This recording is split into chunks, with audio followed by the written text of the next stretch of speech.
असदुद्दीन ओवैसी, अकबरुद्दीन ओवैसी। ओवैसी भाइयों का नाम अक्सर सुर्खियों में छाया रहता है। अकबरुद्दीन ओवैसी यानी कि छोटा वाला ओवैसी, जहां एक तरफ हिंदुओं को खुलेआम मारने की धमकी देता है, हिंदुओं के खिलाफ बयान देता है, जहर उगलता है, तो वहीं दूसरी तरफ बड़ा भाई असदुद्दीन ओवैसी किसी न किसी तरीके से मुस्लिम जनता को बरगलाने और भड़काने की कोशिश करता है। एक बार फिर ओवैसी का एक ऐसा ट्वीट सामने आया है जिससे साफ पता चलता है कि ओवैसी इस देश की मुस्लिम जनता को बरगलाने और भड़काने की कोशिश कर रहे हैं। दरअसल वाराणसी में भारतीय पुरातत्व सर्वेक्षण में शनिवार को ज्ञानव्यापी परिसर में एक बार फिर सर्वे शुरू कर दिया है। इस बात की जानकारी सरकारी वकील राजेश मिश्रा ने दी। उन्होंने बताया कि सर्वे करने वाली टीम शाम 5 बजे काम शुरू करेगी। आज सर्वे में हिंदू और मुस्लिम दोनों पक्ष शामिल होंगे। इसी बीच इस पूरे मामले पर ऑल इंडिया मजलिसे इत्तेहादुल मुसलमीन यानी कि एमीम के चीफ असदुद्दीन ओवैसी का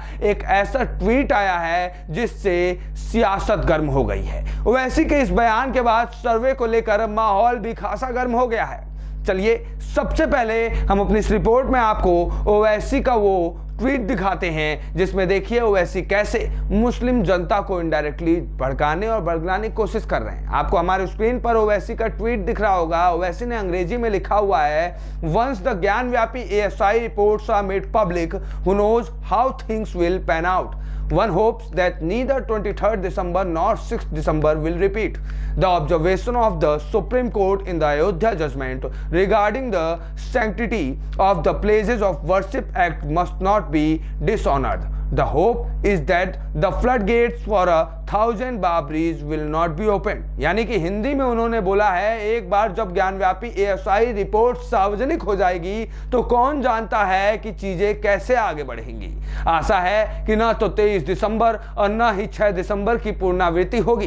पूजा स्थल अधिनियम की पवित्रता के संबंध में अयोध्या फैसले में सुप्रीम कोर्ट की टिप्पणी का अनादर नहीं किया जाना चाहिए। आशा यह है कि 1000 बाबरियों के लिए फ्लड गेट्स नहीं खोले जाएंगे। असदुद्दीन ओवैसी यहाँ पर जिन तारीखों की घोषणा कर रहे हैं उन तारीखों के बारे में जानना भी बहुत जरूरी है। लेकिन सबसे पहले आपको यह बता दें कि कैसे दूसरे दिन भी सर्वेक्षण कार्य के लिए कड़ी सुरक्षा व्यवस्था रखा गया है वाराणसी में और अभी भी सर्वेक्षण कार्य जारी है। पुलिस के एक अधिकारी के मुताबिक दूसरे दिन यानी आज के सर्वेक्षण कार्य के लिए भी कड़ी सुरक्षा व्यवस्था की गई है। मौके पर बड़ी संख्या में पुलिस बल मौजूद है। पहले दिन दीवारों और परिसर के बाहरी हिस्सों की वीडियोग्राफी और फोटोग्राफी कराई गई जहां पर स्वास्तिक और त्रिशूल के निशान देखे गए। इस दौरान ASI ने परिसर में 7 घंटे 25 मिनट की कार्रवाई की। बता दें कि ज्ञानव्यापी परिसर में वैज्ञानिक सर्वेक्षण यह तय करने के लिए किया जा रहा है कि 17वीं शताब्दी में बनी इस मस्जिद का निर्माण एक हिंदू मंदिर के ढांचे को ऊपर तो नहीं किया गया है। ऐसे में सुप्रीम कोर्ट के हाल ही के फैसले ने मुस्लिम पक्ष को एक बड़ा झटका दिया है। शुक्रवार को मुस्लिम पक्ष की याचिका पर सुनवाई करते हुए सुप्रीम कोर्ट ने भी सर्वेक्षण पर रोक लगाने से इंकार कर दिया था। हालांकि chief justice of India DY Chandrachud, न्यायमूर्ति JB पारदीवाला और न्यायमूर्ति मनोज मिश्रा की पीठ ने ASI को सर्वेक्षण के दौरान परिसर में किसी भी तरह की तोड़फोड़ की कार्रवाई नहीं करने का निर्देश दिया है। वहीं वाराणसी की जिला अदालत ने काशी विश्वनाथ मंदिर के बगल में स्थित ज्ञानव्यापी मस्जिद में वैज्ञानिक सर्वेक्षण को पूरा करने के लिए ASI को 4 सप्ताह का अतिरिक्त समय दिया था। अब ये तो हो गया सर्वेक्षण का पूरा मामला, लेकिन अब वापस हम लोग आते हैं असदुद्दीन ओवैसी पर, जिन्होंने अपना ट्वीट देकर सियासत गरमा दी है। अब उस ट्वीट में उन्होंने 2 तारीखों का नाम लिया।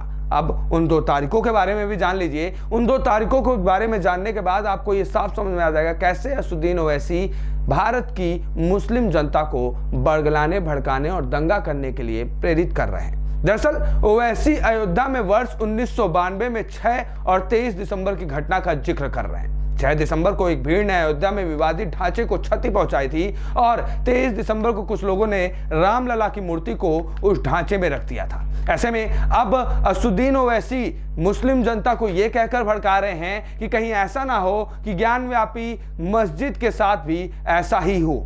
ऐसे में यह बात तो साफ समझ में आ गई है कि असदुद्दीन ओवैसी अपने इस ट्वीट से कहीं ना कहीं इनडायरेक्टली मुस्लिम जनता को बरगलाने और भड़काने की कोशिश कर रहे हैं। असदुद्दीन ओवैसी चाहे बड़े वाले हों चाहे अकबरुद्दीन ओवैसी की बात हो, ये दोनों ही भाई अक्सर भारत की सुर्खियों में सिर्फ इसलिए छाए रहते हैं क्योंकि एक इनडायरेक्टली हिंदुओं के खिलाफ मुस्लिम जनता को भड़काता है तो एक डायरेक्टली ऑन मीडिया कहता है कि सारे मुस्लिम मिलकर हिंदुओं का गला उखाड़ देंगे, गला काट देंगे, मगर इसके बावजूद इन दोनों भाइयों पर नकेल नहीं कसी जाती है। इसके बावजूद भारत की विडंबना देखिए, भारत का माननीय न्यायालय और न्यायाधीश की तरफ से उनको आज़ादी दी गई है कि वो जो कुछ भी कर लें, किसी को कोई दिक्कत नहीं होगी। ये न्यूज़ टुडे से विश्वेश तिवारी की रिपोर्ट।